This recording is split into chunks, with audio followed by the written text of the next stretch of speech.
Hello guys, welcome back, and today we're gonna be talking about um actually I'm still looking for a good name, but for now I'm just gonna be calling it for now from the playlist.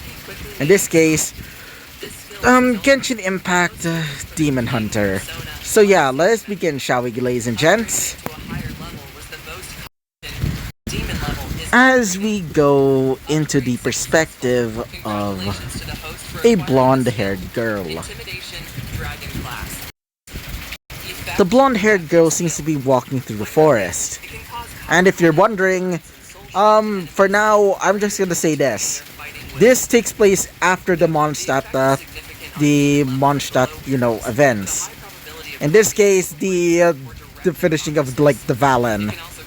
As, while she was walking through the forest, she would say, "Hey, Paimon, do you know where exactly is the fishing spot?" As she would say, "Oh, Paimon thinks it's over there." As it would reveal a floating fairy baby. As the fairy-looking baby known as Paimon would say, "Yeah, I think it's over there."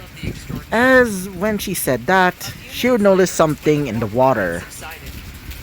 In this case,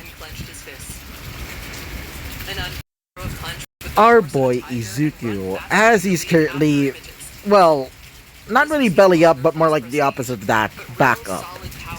As while he was basically floating, literally floating unconscious in the water, Paimon would say, "Paimon thinks I found a dead body." As when she said that, the girl would look over and would see Izuku. As she would say, "What in the... Okay, that is certainly not normal." As she would grab onto her blade and throw it against the ground. As she would say, "Can you watch that, Paimon?" As she would say, Paimon thinks this is but before she can say anything else, Moomin would jump into the water, swimming towards the direction of Izuku. Meanwhile, our boy would just be completely, submerged into the water. As he would be thinking in his mind, "What the hell was that? What was that lady doing? Why did she call me a bloody outsider?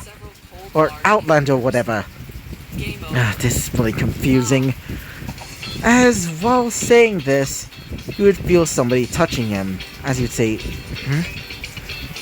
"What the...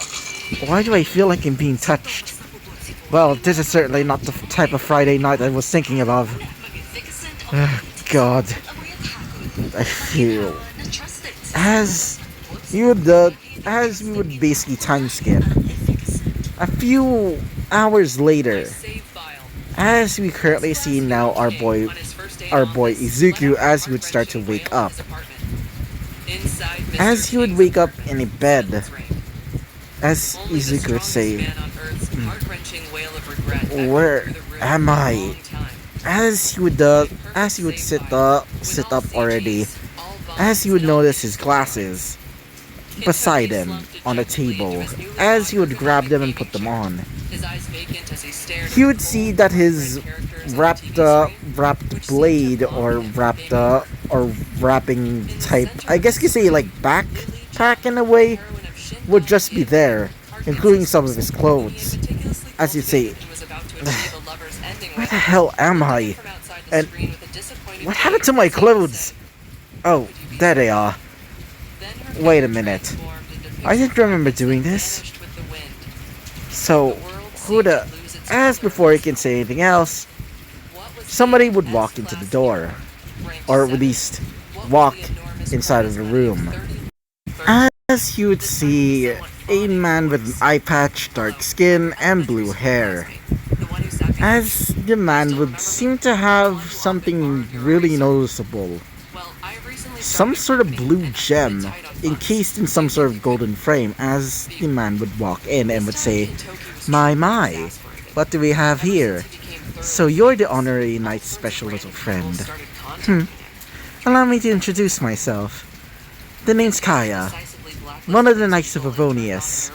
In this case, the cavalry captain, he would say. So, may I ask, why were you in the sea? belly down specifically, and quite interesting weapons though. They're certainly quite the looker.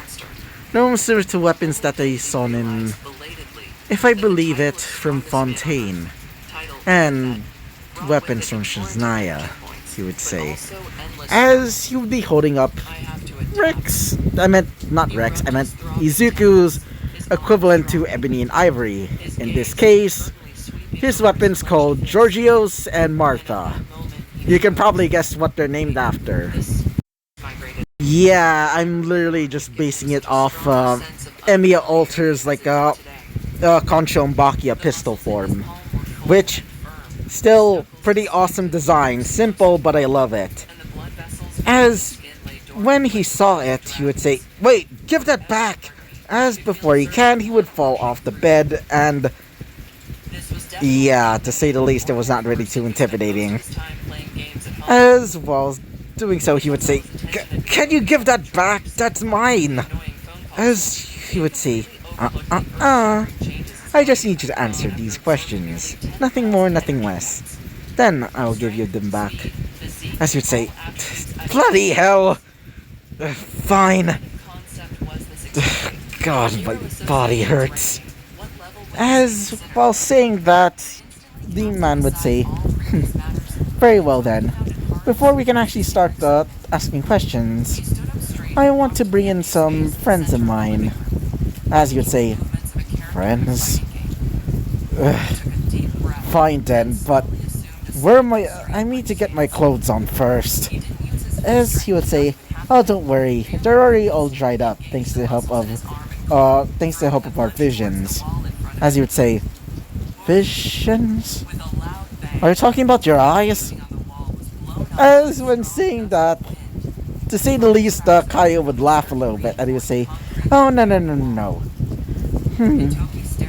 I guess you could say it's there thanks to these things," as he would show off the gem. "You see, these things allow us to use elemental powers. It was chosen by us by the gods." As when hearing that, he would say, "Oh, that certainly sounds like bullshit." As the man would continue, "Anyway, you should probably go change. See ya." As when saying that, he would still be playing with his pistols. As obviously Izuku would be pissed off, but ignore it for now, as he would say, "Damn it. Seriously, he sounds more like Dad, but even worse." After putting on his clothes, he would say, "God damn it. Though I wish it was dry cleaned, not that dried. Whatever." As while styling his hair, he would finally get out of the room. As he would notice her. As he would see the blonde-haired girl and the flying creature. As he would say, "Okay, this is certainly bloody weird." As while saying that, he would also notice a few more people around. One of them was another blonde girl, but with blue eyes. As she seems to be wielding a simple blade that resembles a rapier in a way. And another blonde-haired girl with green eyes instead. She seems to be wearing all purple.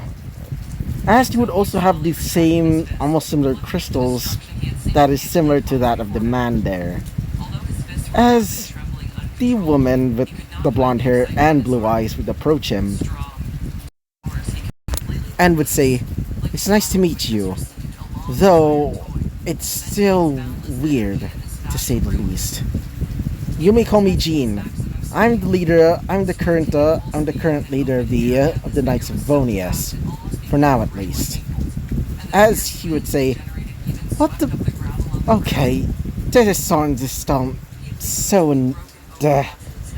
I don't know exactly what the hell this place is or whatever. I only care about is going back home." As she would say, "I see, but or at least one of the honorary, God fuck, I meant the honorary knight did found you on the beach, or at least in the shores. You're seemingly almost drowned. As you'd say, really? That explains a lot. As he would say, as you would look at towards the so-called honorary knight, aka the other blonde-haired girl with, golden eyes instead. As she would say, hi, you can just call me Lumine. As he would say, cool, I guess. As the woman with blonde hair and green eyes, wearing almost a witch's outfit, would say, yes, sweetie. So, I was wondering, was this blade perhaps? As while she said that, you would see that she was building that of his blade, or at least his current blade, which is kind of similar to how Dante has Rebellion, aka now the Devil Sword Sparta, aka the now Devil Sword Dante. As in this case, Alistair, which, by the way, honestly, I feel bad for it. Honestly, sometimes people just absolutely hate it because it shares the same I guess you say moves and styles of another blade. I can't remember the actual other blade. I think it was Force Edge, but honestly, I absolutely love the design of the blade. I feel bad for it, honestly.